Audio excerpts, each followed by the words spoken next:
Okay, hi everyone. My name is Pat Ward. I'm the president of ITS, but in this particular role, I am the chair of the TBA committee, and I'm happy to be introducing two presentations that we're having today. So we're going to get started because there is quite a lot actually that we want to go through and show you. Hopefully you'll enjoy it. I'm going to do a quick introduction of the presentations and then a quick introduction of our committee, what we do, and then we'll just kick right into it. So we're going to get rolling pretty fast here. So first up, just to know what we're doing, we actually have two presentations. This is a standard format. What we do is we have somebody who gives a presentation in the first half. We then follow it with a question and answer session. I'll be moderating the first one. And then we're going to do a second presentation, and then John Weiner is actually moderating that one. Questions will come from both us, and if you have questions at the audience level, there is some options inside the Zoom where you can put your questions, and we'll be watching out for them and tie them into our questions as well. So the first presentation is going to be with Kara McWilliams Smith, who is the NCBE, that's the Bar Exam Chief Product Officer. And then we are following that with Jennifer Hove and Joanne Rinella from the EQAO's program, which they are doing in the K-12 side on Ontario. So with that said, let me do a quick introduction of the TBA committee. TBA stands for Technology-Based Assessment. And hopefully most of you are aware that ATP, in conjunction with ITC, published the guidelines for technology-based assessment, which is a bunch of useful and valuable sort of insights into all things technology testing. So the committee that I'm on is a part of a committee to both promote it and explore sort of new TBA things that are happening. So obviously there's a lot of AI pieces. We have an active AI subcommittee to it. The committee members and and facilitators of this is myself, I'm chair, Kimberly Swigert of NBME. She couldn't make it today, but she's the vice chair, and Kara McWilliams from the bar exam, who is presenting. So you'll be seeing Kara, who is the secretary of the committee. And then we have a special guest who is subbing for Kimberly, John Weiner, who is the past chair and actually the founder really of the committee and the leader of the guidelines effort in general. So he'll be doing the moderation of the second piece. There is a few resources I just want to call out. We've got a few documents that have come out of our AI committee. They're actually quite useful and getting a nice reception.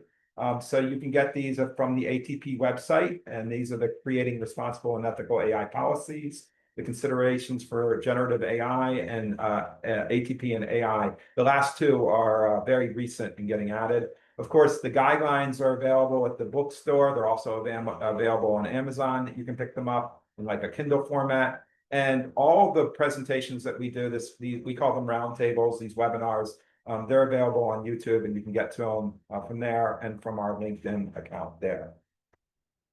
So with that, let me welcome Kara to join me. And let me introduce Kara as to start here, and then I'm going to turn over control to her. Kara has been tasked with rolling out the next generation bar exam, which in and of itself is a massive undertaking. I think what is especially interesting, though, is that Kara is the chief product officer, not the chief assessment officer.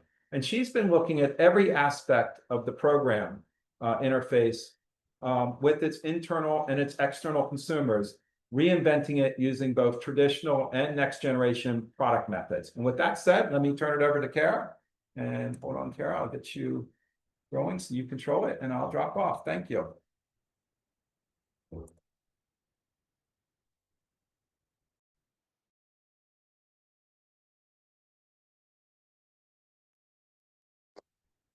Pat, can you hear me okay? Sorry, I had to come back on. Yes, we can hear you. And okay, all right. I don't know if I have control of your screen. You do. You went to the first screen, so you're good. Okay. All right. Hi, everybody. Thanks very much for joining us. As Pat said, my name is Kara McWilliams. I'm the Chief Product Officer at NCBE. I joined the organization just about 10 months ago. And my primary remit is to bring next-gen bar exam to market, though all of the products are under my area. I am, however, a psychometrician by training. And so obviously I feel very strongly about the importance of measurement. We hear a lot in the industry about where the future of assessment is going. And I believe that the future of assessment is really bright and there are a lot of exciting opportunities for innovation. I don't think assessment's going to look the same in the next decade as it looks now, but I look forward to how we continue to innovate on measurement. I'm really excited about emerging technologies and user-focused strategies that enhance the testing experience. And then most importantly, I feel that a new era of assessment is emerging. And where assessment was really once focused on kind of the assessment organization building the product, and it was really sort of assessment organization focused, I think now we're empowering test takers and score users much, much more. And I look forward to sort of what that future looks like. Pat, I can't advance the slides. Maybe. Okay. All right. So before we get into sort of the primary content of the presentation, I wanted to talk just a little bit about the next-gen unified bar exam and sort of what we're doing. I just want to provide some context so that you understand kind of my framing. The next-gen bar exam is really the next generation of lawyering. So we are making a number of changes. There's centralized administration. So something that's really interesting about the bar exam is that there is one administration of it, but we work with jurisdictions or states, and they have some decentralized models. And so we're thinking about how to bring those things together. It's much more of a skills-based measurement, and next-gen bar exam has a real user-first focus. We are shifting the product model from the existing unified bar exam to the next-gen bar exam. So currently, the bar exam is delivered paper and pencil. It will be completely digital. It currently primarily measures doctrinal knowledge, and we're going to be measuring doctrinal knowledge and the skills that newly licensed lawyers need. It's an integrated assessment as opposed to standalone questions. We have a globalized grading platform, and we're going to be providing composite scores and insights. So it is a real evolution. The other thing I'll say about it is that we are still going to have the current bar exam running in the majority of the jurisdictions as we roll out next gen. So it will be, we have like 9 jurisdictions adopting in 26, 30 or so in 27, and then will be fully implemented in 28, at which point we'll sunset the current bar exam. There are multiple domains on the bar exam, question type, item format, doctrinal area, skill area, and we have a starred and unstarred focus. What that means is it leads to a really complex blueprint and really complex kind of question types that will be on next-gen. As a result, we have to think really carefully about what our user interface is going to look like and how those questions are going to be presented to candidates.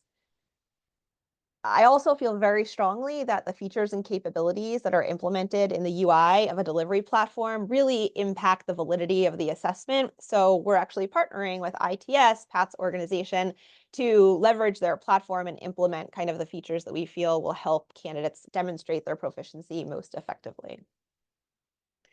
As Pat said, we're not just thinking only about the assessment, we're thinking about the entire ecosystem around the bar exam.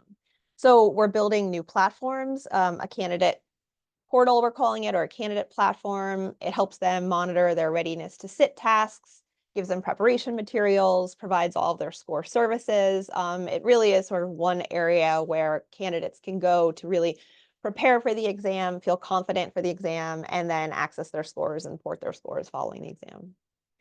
And we have another platform that's called Jurisdiction Services. This helps jurisdictions really monitor how prepared their examinees are for exam day. It provides them exam day resources, and it enables efficient communication between jurisdictions and candidates, jurisdictions and NCBE. So all of this to say, and that was a whirlwind overview of what we're thinking about with NextGen, but all of this to say that we're really approaching NextGen as a product suite or a product ecosystem, not simply as an assessment. And when NCBE first started talking to me about joining the wonderful organization, they were thinking about sort of a chief assessment officer. And after a lot of conversation with them, I, helped them understand that really what the organization needed was a chief product officer to really implement a product mindset into the organization. And so that's what the majority of the next couple of slides are going to be around. Something that if you have talked to me or if you've heard me talk before, I feel very strongly about is that traditional assessment models are really being challenged. Where once organizations really had, the entire market, the market is fractured now with new organizations coming on, startups coming on.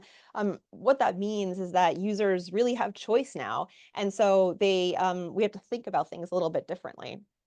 The digital revolution is changing things. AI is changing how we build assessments. The industry trends are also changing things. What we assess is changing. Certainly, you saw it on NextGen. We're really thinking more about skills-based measurements, which I know is a trend across the industry. And we're increasingly seeing a shift from psychometric-focused assessment organizations to product-focused organizations. And I believe that it's those organizations that really adopt a product mindset that will thrive in the future. As we see all of these trends in the industry shifting, the industry is reacting in various ways. It's obvious that industry leaders recognize the assessment industry is in the midst of a paradigm shift. And so some organizations are responding with strategies like rebranding, others are diversifying, others have private equity sales and their acquisitions. So the industry is reacting in all these different ways to try to understand how to navigate this paradigm shift. And we're observing that the strategies are being met with varying success across the organization. My approach, and then the approach that we have introduced at NCBE, is really thinking about the need for a user-centric assessment model.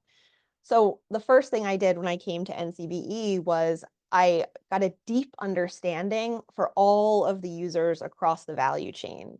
Supreme courts are really our customers, but the bar associations in the jurisdictions are our customers. Also, certainly the end users, the candidates that sit for our exams are our users.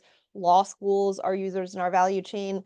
So it's about thinking really hard about all of the users across the value chain and understanding what their unique needs are and meeting those needs. Second is that validity is inseparable from the user experience.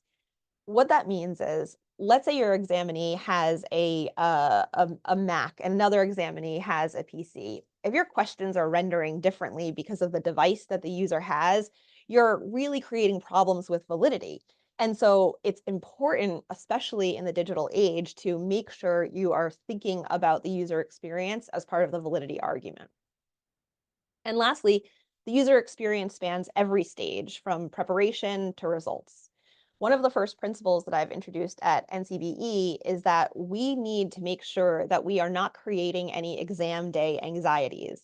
And this can be caused by things like candidates not understanding where the exam center is, or not understanding what the user interface of the platform looks like, or understanding what the question types are going to be. So we are really thinking about reducing anxiety and increasing confidence as a candidates prepare for exam day. And these are all components of a user-centric assessment model. This then lends itself to the introduction of a product mindset at an assessment organization. Certainly, the user centricity that we were just talking about is the core principle of introducing a product mindset, but also is iterative improvement. This is one that I have a lot of interesting conversations around because people think that, well, we pilot test and we pre-test these questions for years and years and years, and we know their high quality psychometric properties, so we can't just change the question types and continue to improve. The thing is, it's not just the questions that we can iteratively improve in an assessment ecosystem. It's things like the user interface, the registration system, the score services system.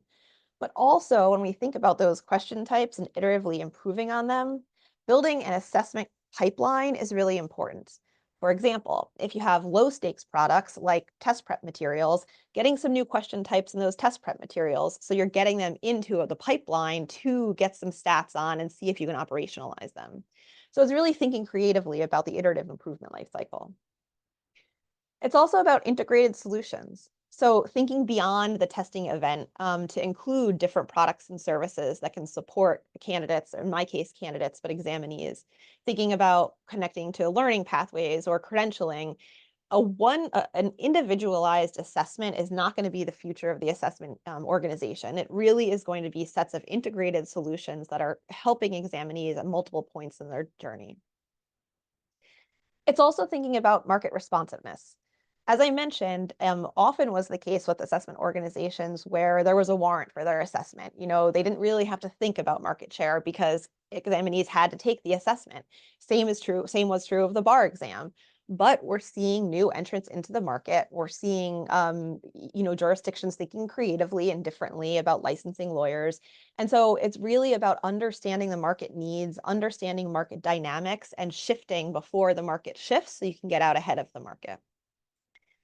And lastly, I feel really strongly about having a seamless experience, having an assessment that's easy to access, intuitive to take, and making sure that the technology is not getting in the way of what the construct is that we're really measuring, which in my case is lawyering proficiency. It's not whether they can navigate a digital platform.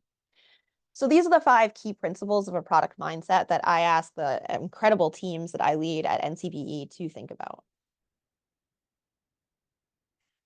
If you're thinking about establishing a product mindset at your organization, there are a couple of recommendations that I would make. First is about introducing product expertise into your organization.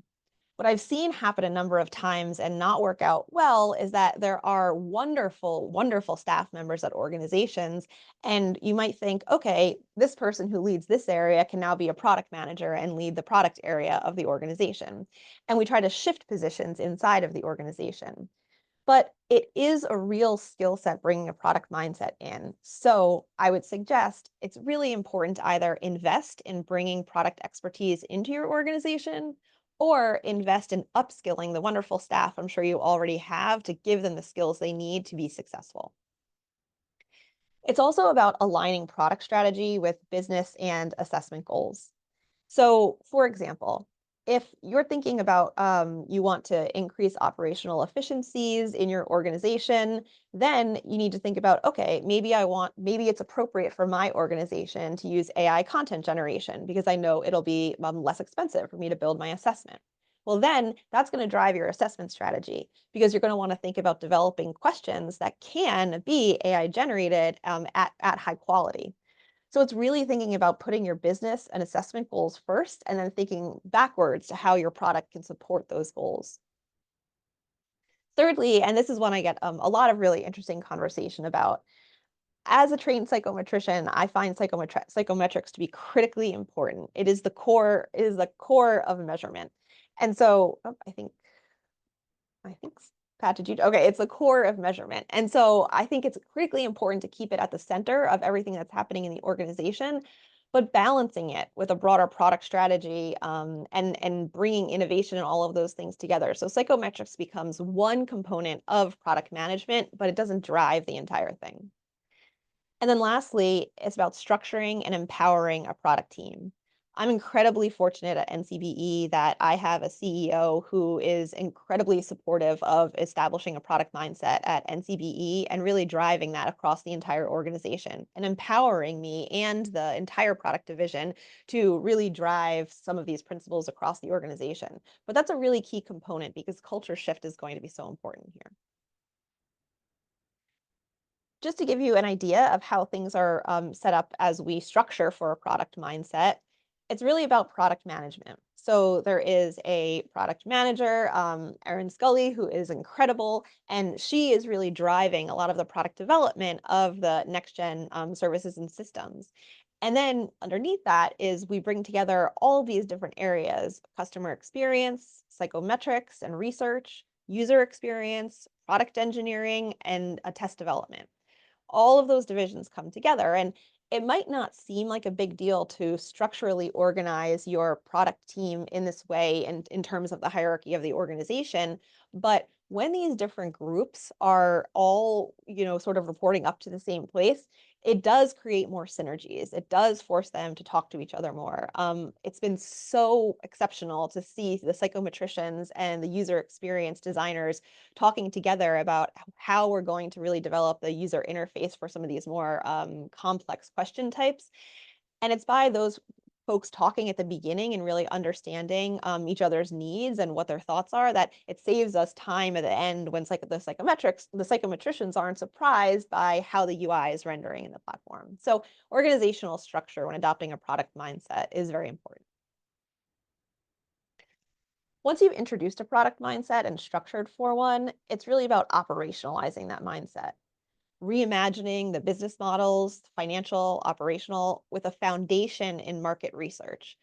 Some wonderful assessment organizations have been delivering an assessment for a very long time, NCBE being one of them. And so it was really important that we take a step back and do some market research, understand what the jurisdictions needed, understand the insights they were looking for out of an exam, understanding how they were going to use the scores, what were their needs, and then reimagining our business model based on the research that we had done across the jurisdictions.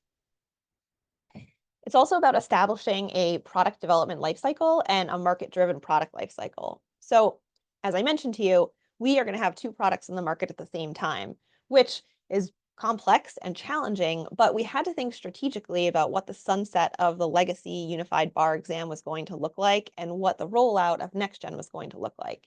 Based on market research and the needs of the jurisdictions, we knew some of them didn't want to adopt NextGen until 2028, but some wanted to get on board right away. So we had to think strategically about what that product lifecycle of legacy UBE would look like as it relates to NextGen UBE. But it's critically important for your product mindset. And lastly, operationalizing a product mindset requires sustaining a deep and ongoing commitment to the users and their evolving needs. Sometimes when people are building and launching a new product, they do a lot of user experience research up front. And then once the product launches, they stop talking to users. I suggest once your product launches, that's when your UXR really starts because you're going to want to continue to iterate and optimize.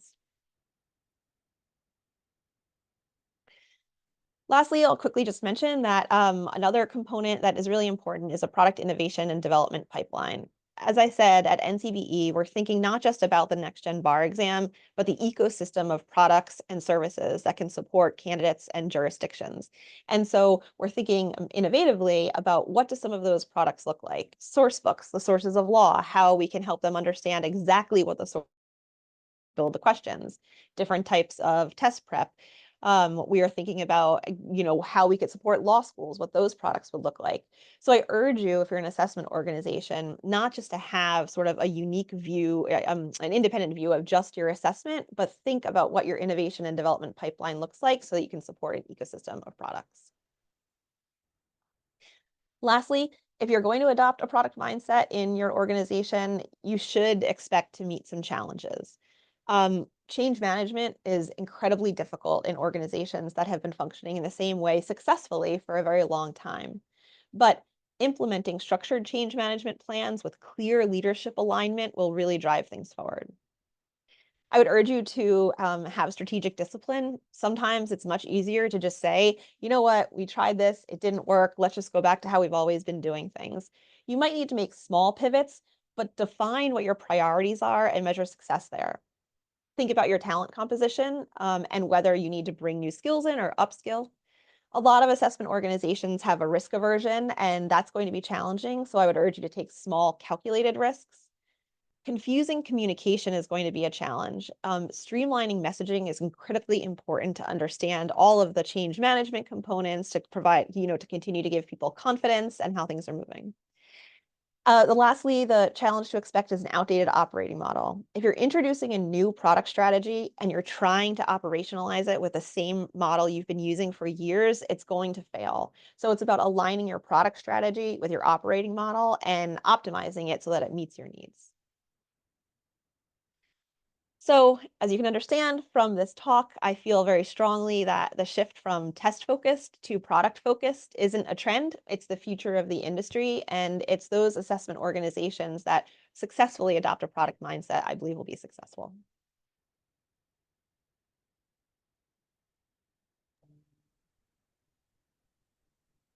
Okay, Kara, that was awesome. I do have some questions. I'm kind of interested. It's been about what, 9 months since you Yeah. started this world. It's been a whirlwind, I know, Yeah. because you're well along this path that you're talking about. So I'm interested, but come take me back to the very start. Your interviews. You have a CEO that supported this, but was this like a product mindset completely new? I mean, how well did that go over during the interview process to kind of even push that concept? Yeah, like I said, and again, I'm very, very fortunate NCBE is so supportive, but there was a lot of conversation in the beginning, when I was deciding whether this was the right next step for me or not. When I talked with the team, and I know some of the team is on the call today, I talked with Judy, my CEO, and I said, well, how big is your UX team? And they said, what's UX? And I said, oh, okay, we have some we have some learning to do. And so, but the great thing was the organization was so willing to learn. They're so committed to supporting the jurisdictions and candidates that we serve that they said, just teach us what a product mindset is, help us understand what skills we need. And so it was, and as you know, Pat, we don't have time. We didn't have time to do it slowly. So we needed to bring UX in. We needed to bring product management in. We needed to reorganize the organization. It really went quickly, but and I worried about that change management. But again, as I said, if there's a supportive executive leadership that's really committed to meeting the needs of the users you serve, it'll go well. And so for, I don't think it'll be that easy for every organization, but in my case, it was really well received. Well, in fact, it's actually the base requirement. You can't do this without having that at the top of the leadership. Exactly, exactly. So let's take all, you have a lot of consumers. You have of course, the people who are applying for the bar, and the jurisdictions, which are the states who sort of are responsible for each of their areas. Have they noticed the change, and are they aware of how different it really is than, Oh, absolutely. NCBE has been talking about next gen for quite some time. In fact, by the time we go to market, 11,000 candidates will have tested our content in in the delivery platform. And so we've been doing a lot of jurisdiction outreach, a lot of testing.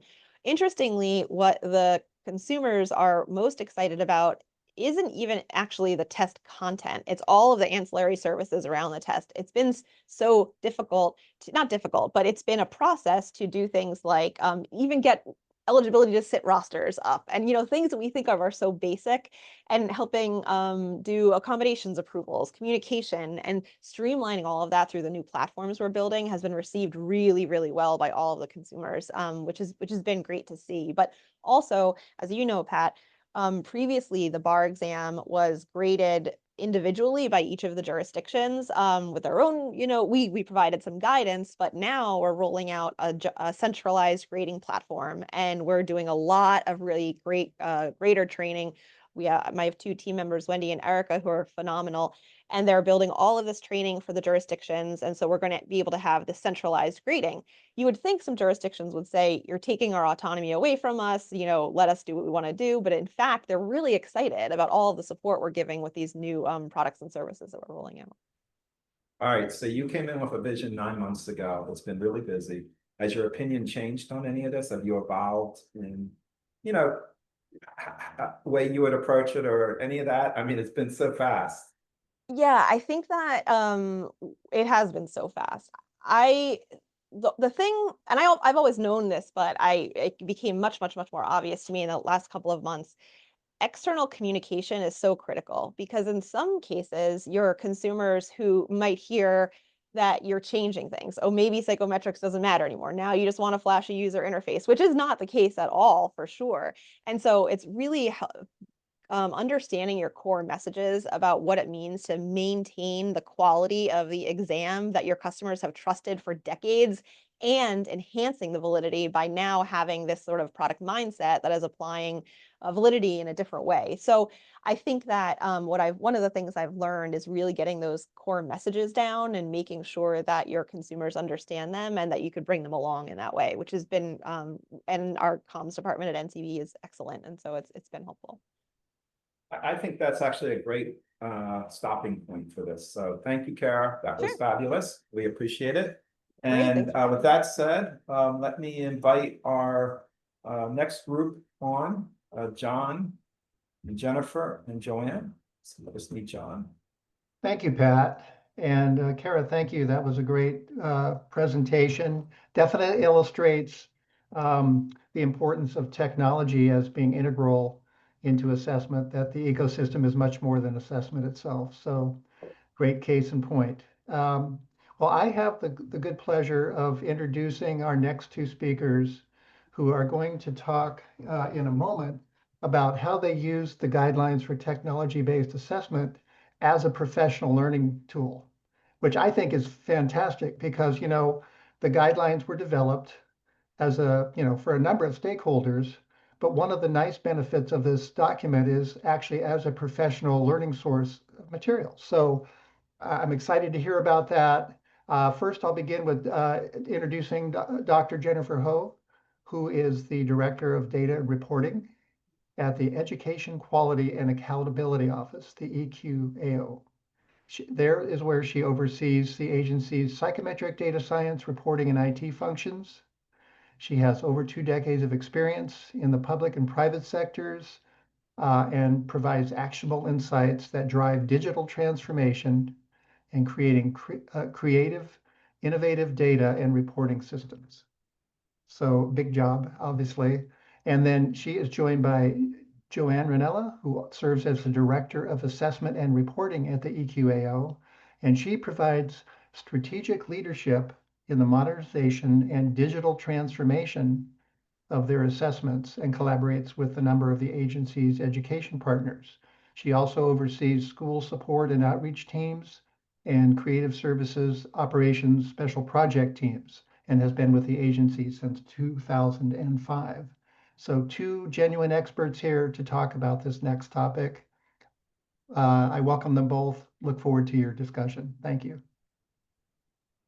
Thanks very much, John, for that kind introduction. It's great to be here. I'd kick us off with talking about how we brought the guidelines for technology-based assessment really to life at our agency. But I'm going to begin by just setting the stage a little bit, telling you a little bit about who we are at EQAO and the stage we were at in terms of our modernization and digitalization. So EQAO is an arm's length agency of the Ministry of Education in Ontario.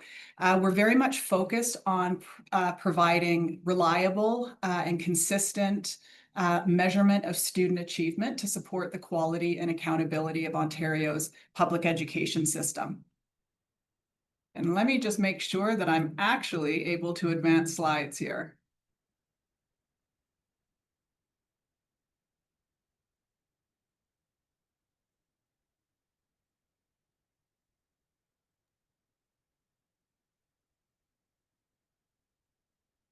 And didn't we try this before, but I'm not able to advance the slides. Pat, maybe you can jump in and I can, yeah, Oh, it here says we you're are. controlling the see. screen, so try the down arrow, click on it. There you go. There we go. Cooking with gas now. Okay. In terms of the Canadian educational context, Ontario is the most populous province in Canada, and EQAO, we're headquartered in Toronto. The public education system that we serve, we have 72 school boards. We support schools in both official languages of English and French. So we're serving 4,900 schools across the province and around 2 million students each year.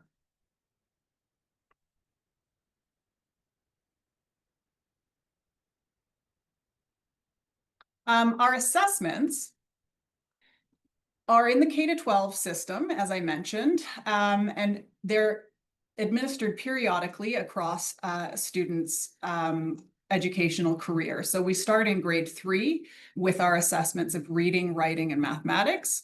We have assessments in the same domains, reading, writing, and math, in grade 6. We also have an assessment, a grade 9 mathematics, and then the Ontario Literacy Test, which is administered in grade 10 to assess literacy skills up until the end of grade 9. We've also just recently added a credentialing assessment, the Ontario Math Proficiency Test. And this is a test that is required to become a certified teacher in Ontario. It measures math content knowledge and pedagogy knowledge. That assessment, the MPT, was really born digital.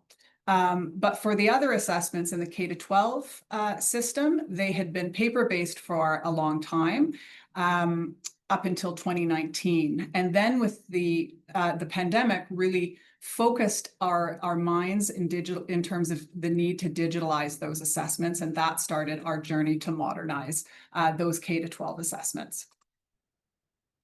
In terms of our value, we really provide consistent and reliable measurement of students' skills directly linked to the Ontario curriculum. Our tests are developed with high levels of rigor to ensure fairness, validity, and reliability. The results that are generated from the assessments are used throughout the system for improvement planning and really understanding where areas of student need and student strength are located. We're also very active in terms of research and generating research that is actionable, that is student-centered and instructionally useful for the system, so that educators across the province can understand student strengths and needs in the various topic areas. So, speaking about our modernization, really what Kara had spoken about earlier in this session very much resonated with me in terms of thinking about user needs across the value chain and the whole system, from assessment to reporting and that life cycle. We digitalized our assessments in the 21-22 school year, and that modernization had 4 large pillar areas. The first was, creating digital assessments, of course, but also very much mindful of them being student-centered, of allowing students to leverage technology in ways that were familiar to them, in ways that helped them demonstrate their learning.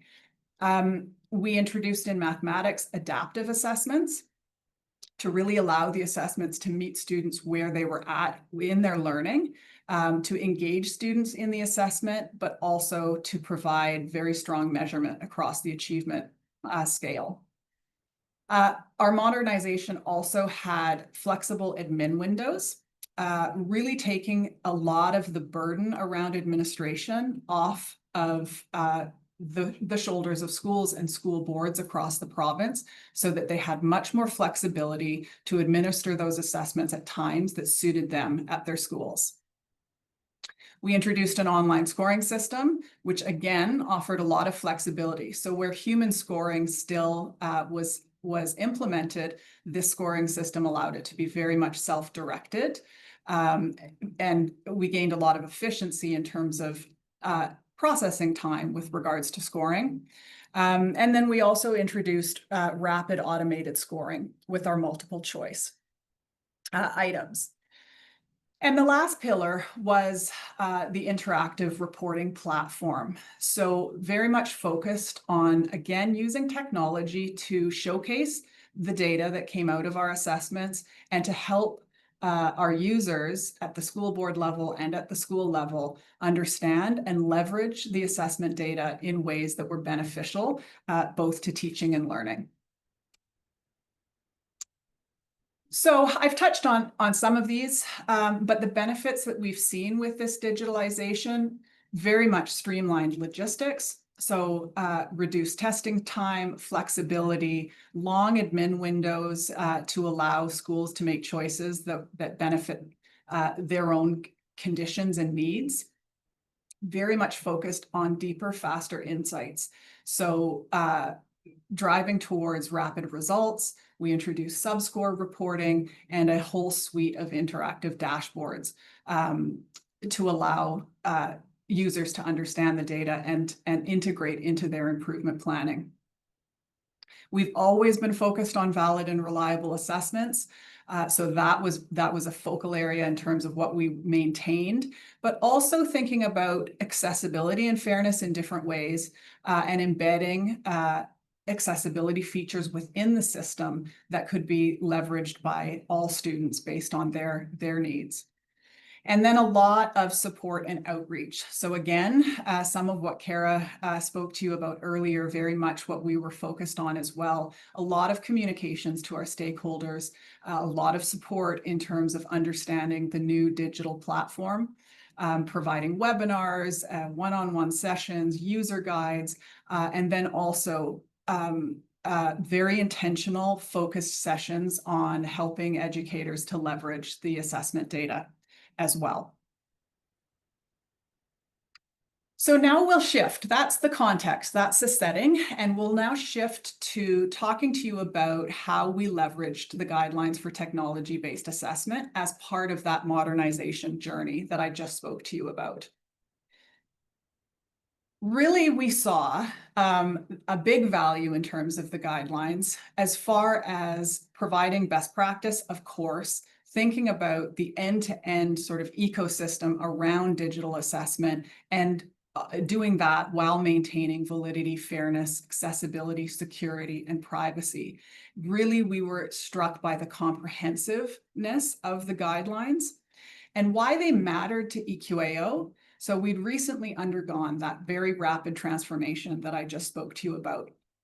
We had experienced substantial success. Our field testing and our rollout to operational assessments went very smoothly, but there were also areas for improvement, and we really did take an iterative improvement, continuous improvement kind of lens, so that we weren't done when we rolled out operationally. We knew there were additional pieces that we were going to start to tweak and improve as we went along. And we also were focused on supporting staff across the agency who were collaborating like never before, and adjusting to new processes, new ways of doing business, new ways of supporting our stakeholders. So I'll now turn it over to Joanne, who will tell you how that went and how we approached the PLP sessions. Great. Thank you so much, Jen, and a pleasure to be here, everyone. So how did we get started? So the guidelines came out, and Jen and I connected together. We work so closely together. Our teams are intertwined.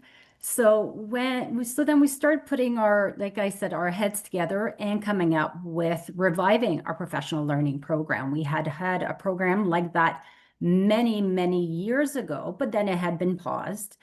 And then, as Jen stated in the previous slide, we saw a need to kind of regroup all of our staff to explore the guidelines, to determine what we were doing, and perhaps identify areas of improvement. And also there was a need that came about through our employee engagement surveys. One of the metrics that came out was the need for further professional development. So really all of it came about at the perfect time. So we put together the plan, myself and Jen, and we connected with all of our managers to set together the schedule. And then we determined that some key groups in the agency would need to take part of the sessions on a mandatory basis. But then we opened up the sessions to the entire agency. And we have about 120 staff that work at EQAO. And I'm so pleased to share that the majority, very high percentage of all staff attended all of the sessions throughout the duration. So we sent this is a sample email that we sent to all staff, inviting them to the session. Next slide. And here's how we broke down the PLP schedule. So you can see that we started actually in January 2023, and really interesting when we started putting the session together for today. Can't believe it's been 2 years since we ended our PLP session. So we started in January 2023, and we went to June 2023. And we try to do about 2 sessions a month covering the chapters. We met, as I stated, with the managers, and it was really important that it wasn't the senior leaders, the managers conducting the sessions, that this would be led by staff, the practitioners, the people doing the work every day. So we figured out what teams grouped together could take over and present each chapter. So we made sure also to schedule the sessions around times where not as heavy. I mean, we have assessments that are ongoing all the time. So you can see here where we've highlighted some of the parts we've crossed out. We were quite flexible too with our schedule, that sometimes, hey, this group was due to present at this time, but this is coming up. Let's move them around. Let's connect with another group that is presenting later on and be flexible. We certainly didn't want this to become a burden on the teams, but to be welcome as a learning opportunity for all. Next slide. So here was our approach. So Jen and I took over the intro of the chapters, and we set the scene for the learning that would be happening over the next few months. We certainly set together the norms. We wanted staff to come and be curious about the learning, to unlearn. And what do we mean by that? As Jen stated, we have been doing assessments in a way for many, many years, and many, many staff had been at the agency for a very long time. We knew how to do our assessments. We knew how to do the paper model. We knew that what worked and what didn't. Well, we certainly were very open to exploring the guidelines. So we wanted people to come with that open learning stance. We wanted staff to listen to one another, to break down those silos, and to really grow. So we set up the sessions twice monthly, with some months with fewer sessions, depending on the work cycle. Again, it was facilitated by staff, not by senior leaders, but the individuals doing the work every day. And we wanted each group that was presenting to present an overview of the chapter, to review our current practices, and then to highlight some of the considerations for the future, and also identify the needs for immediate improvements. All of our sessions were recorded. We also posted them to our intranet, and we currently leverage the sessions that have been recorded to onboard new staff. Next slide. So here's our overall goals of the session. We wanted staff to reflect, learn, share, build capacity, and ultimately, the most important part, also to create a roadmap. So we reflected, as I stated, on our evolution. There's so much to be proud of. We did do a rapid modernization. As Jen stated, we had a lot of successes, but it was also important to reflect on how technology was reshaping our work day to day. We needed to learn about the guidelines. These were put together by the best of the best. We looked at the who put together the guidelines, who reviewed them, and we knew these names. We took time with each chapter and had great discussions. It was so important to really deepen our understanding of our digital assessments in the future. We shared across teams, and I think for me as director, it was great to see that great collaboration and synergy between the groups. We really broke down the silos. We built some capacity in terms of our ability to implement, design, a report on our assessments, and we created a roadmap. There are things that we've implemented that we learned quickly, that we identified that we needed to improve right away, but then we also had a roadmap about future improvements and initiatives. Next slide. So here's a sample of one of our PLPs. This is related to the chapter 3, so the test assessment delivery. And then, we could see how, how did we align? Yep, we had, we provide our user guides, we provide technical readiness checklists for our users. We went over all of our support that we have, our system monitoring system, that team that put this together. We took the guidelines, we stated how were we meeting them. And then following that sessions, usually, it would take about an hour and a half. For every chapter PLP, we always had also a breakout session where we, either mixed the groups together or had them by units. And we would pose a question to all of the participants. So here are a couple of questions that we had as for the breakout session. So this was just a sample. If we had more time, we wanted to play a little snippet, but for today's purpose, just want to show you how it was done. And again, these are available to all staff to be accessed at any time. Next slide. And here's just where we can find them on our intranet services, and they're all there, including the PowerPoint, the resources, and the recording. Next slide. So ultimately, as I stated, the goal of these professional learning sessions was certainly to bring staff together to reflect, to review, collaborate, but also to create this roadmap for immediate and future improvement. So many were identified. We certainly made improvement to our users' experience for the students and the teachers. We made enhancements to our user guide. We set up following additional sessions with, for instance, with ETS to discuss some of our item development, especially our technology TIs. We saw that, certainly our items were engaging, but we were really mindful about what were we measuring. That construct relevance piece that was mentioned in the intro was so important. So lots of work in terms of item development was taken following our sessions. We continue to make enhancements to our administration and our test security.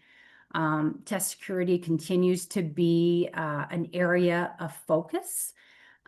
We continue exploring different ways that we can make our test security even more robust, especially with the advent of AI, trying to determine, how can we embed, web crawling, for instance.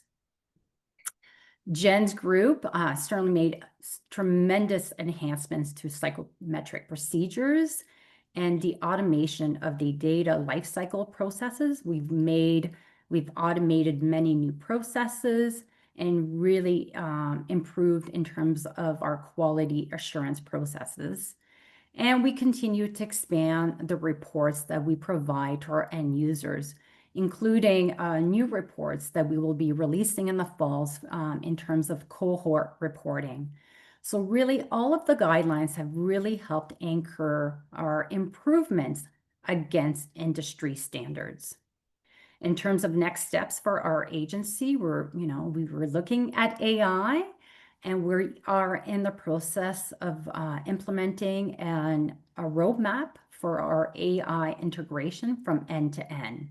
And we will be leveraging the AI subcommittees, the considerations for the use of AI, of generative AI in test development, and potentially launch that one as our next professional learning session for the agency. Next slide. And really, as a quick win in terms of our professional learning program and the things that we saw is that it brought clarity of purpose to our agency. It really reaffirmed our purpose as a group, as an assessment agency in the education landscape. It strengthened our collaborative opportunity in terms of really working across groups and breaking down silos, and increase our engagement and enthusiasm across all of our teams.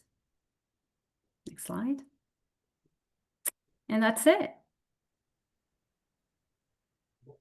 Wow, thank you very much, Joanne and Jennifer. I can't think of a more positive ringing endorsement of the guidelines. So that's great testimony to their value. Very gratifying to hear that. And I think a lot of positive things could follow up with that. I have two quick general questions. We only have a few minutes left, but I wanted to ask you, based on your experience, thinking back on this, what parts of the guidelines did you find to be particularly helpful in your program? It's a big document, as you said, it's comprehensive. Were there some specific areas that you thought were particularly helpful? I'll maybe jump in. That's a great question, John. And for me, I would answer in two ways. One is that they all were extremely useful. And what was so useful is the complete look at digital assessment from end to end and from various perspectives.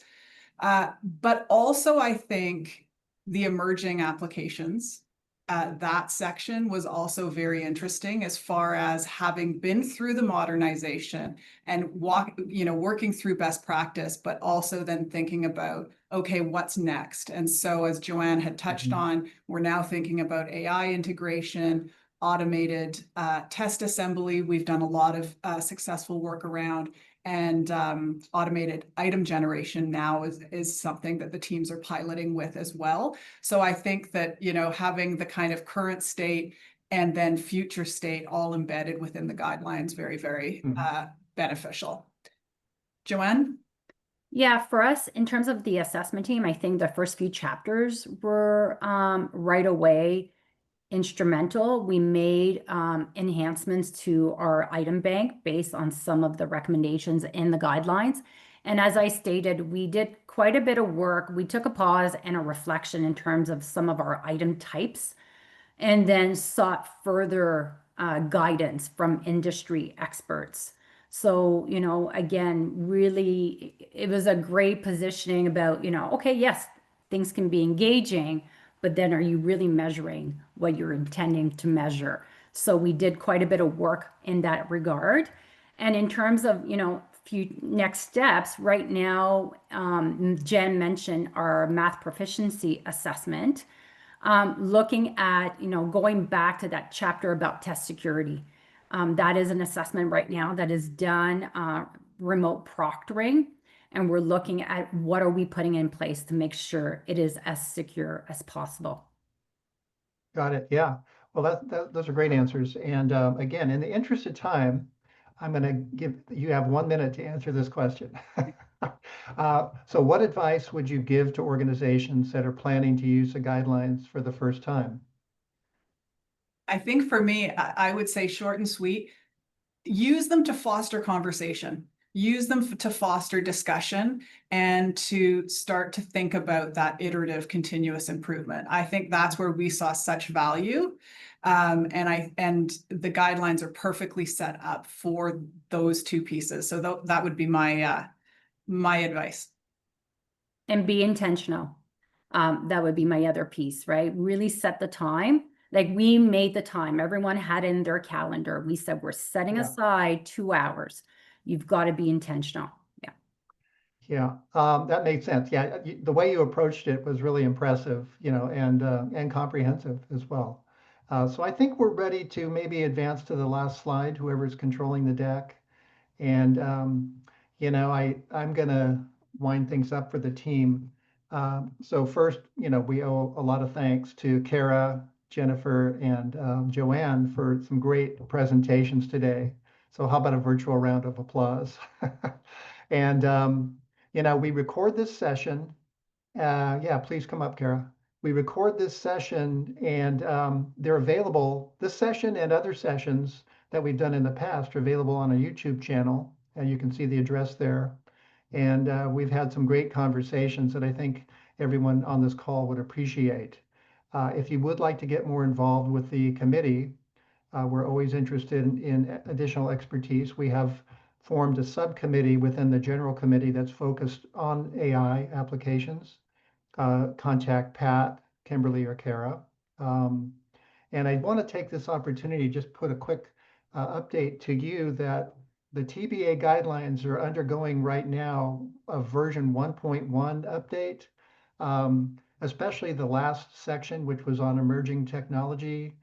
You know, that is it's a fast moving world, right? So we published this towards the end of 22. When we went in, we recognized that most of what we put in that chat section was obsolete already and needed to be updated. So that'll be coming out in about a month with a lot of other new references, some exciting new references to add. So keep an eye out for that. So with that, thank you everyone for joining us today. It was a great turnout. It was wonderful to see so many people interested in this topic. And please check out the guidelines if you haven't yet. Have a great rest of your day.